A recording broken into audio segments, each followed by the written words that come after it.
Vou até pegando o gancho que você tá falando, o que que acontece, pessoal? E eu vejo muito vocês fazerem isso.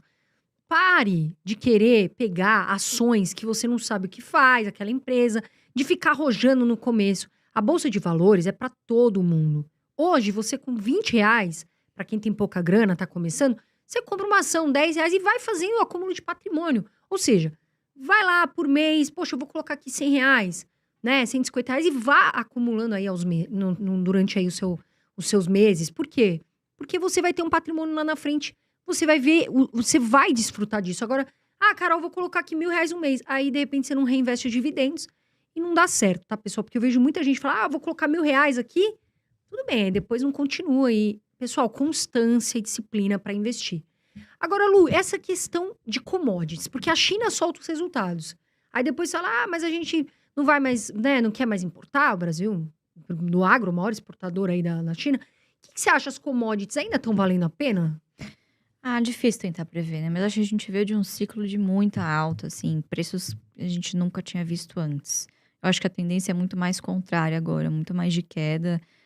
Você vê, tava na AgriShow outro dia e também o pessoal lá tá meio, não digo pessimista, mas tá Vale, tá Gerdau. realizando estoque, né? Não, tô falando mais de commodity mesmo, milho, soja, enfim. Sim, de Batendo agro, papo. né? Eu não entendo absolutamente nada disso, mas eu sempre gosto de aprender, sempre gosto de escutar, principalmente, porque tem sempre alguma informação valiosa. Então, percebi ali que o pessoal, por exemplo, não está procurando tanto investimento no campo, provavelmente não vai ter tantas vendas de maquinários como foi no ano passado, porque o pessoal já investiu, quer dizer, a produtividade no campo hoje está muito maior, né? Então, acho que o pessoal agora está dando uma realizada nos estoques que fizeram aí nos últimos anos, né? Então, não sei, eu particularmente acho que é o momento de esperar um pouquinho. E Commodity. em relação a outras commodities, petróleo, por exemplo, PetroRio, você gosta?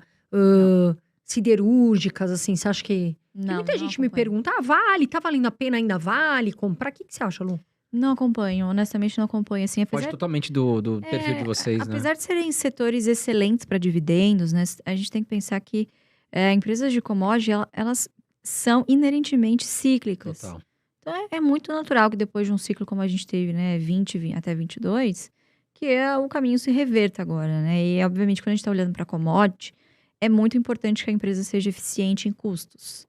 Porque no momento que as commodities estiverem lá embaixo, você precisa ser eficiente para mostrar algum resultado.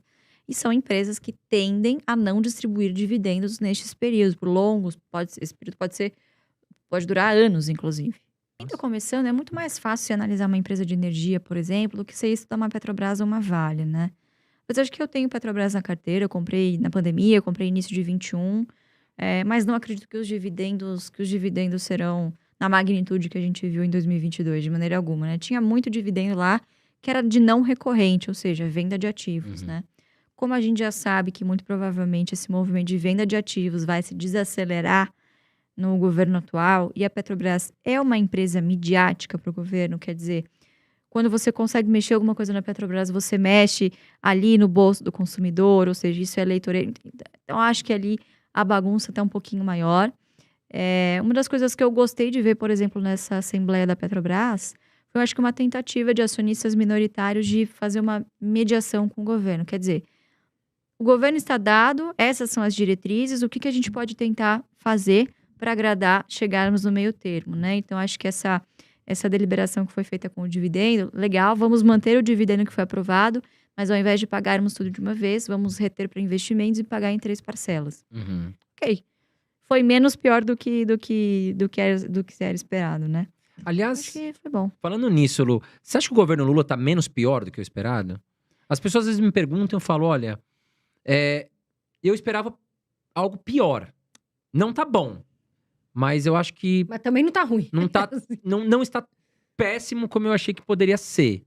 Tá ruim, digamos. Tá ruim como todos haviam previsto. Sim. Quer dizer, não teve algo ruim além daquilo que já era imaginado pela oposição, quem quer que seja, né? Ele tá fazendo exatamente tudo aquilo que ele disse que faria, exceto a picanha e a cervejinha. Tá fazendo tudo aquilo que ele disse que faria nas eleições, né? Que muitos economistas optaram por, não, imagina, vai ser muito mais um Lula 1 do que um Dilma, e tá dilmando, né? Tá dando uma dilmada, né? Inclusive, assim, a gente paga o salário da Dilma justamente pra ter esses memes maravilhosos na internet, né? Voltou nosso stand-up, velho. Não, Se ela se ela não- montasse um stand-up, a ia Dilma- lotar aqui na Paulista, A aqui em São Paulo. Dilma, não, ela, putz, não é por, assim, 200 mil Não, reais, eu acho, é né? a Dilma comediante mais bem paga do Não, a mundo, Dilma, né? ela não entende que a pessoa fala inglês, aí ela tenta entender, aí... Mas o Lula deu uma dessas aí também, que não entendeu o que falava e tudo mais. Tem que ter sei lá, Não, coach. na verdade o Lula entendeu, ele tentou fugir, acho que foi em Portugal isso. Foi. Uma jornalista de Portugal, foi, né, até o Bruno tá confirmando aqui. Fez uma pergunta pro Lula, não lembro exatamente o assunto Aí agora. o Lula é esperto, foi que né? ele falou, Tenta dar uma... ele tava se unindo com a China, alguma coisa assim. Eu não lembro exatamente o que foi, mas o Lula fugiu da pergunta da... Falar nisso, Você lembra pessoal... o que era, Bruno? A pergunta? Não lembra? Mas enfim, o pessoal aí de casa vai só dar uma pesquisada no Google. Agora... Né, e falar nisso, só cortando o André, tem muita gente perguntando do dólar. Carol, o dólar morreu, o que acontece com o dólar? Pessoal, é o seguinte, o Lula assinou alguns acordos aí com a China, né? Aonde eles... um dos acordos foi o seguinte, a gente vai, né, exporta para vocês no yuan, que é a moeda lá da China, e vamos tentar fazer uma comunicação entre Brasil e China. E aí a gente tira o dólar, né, claramente, dessa questão da transação de câmbio. Só que tem um problema. A União Europeia, inclusive os Estados Unidos, falou o seguinte, boa sorte para vocês. Porque a União Europeia e os Estados Unidos ainda são muito fortes. Né? E muito provavelmente tem muito empresário, só faltou o Lula perguntar. Mas os empresários estão de acordo? Que vai ter empresário que vai falar que não. Então, para mim, o dólar não acabou. O dólar, na minha visão, ainda continua sendo uma reserva muito forte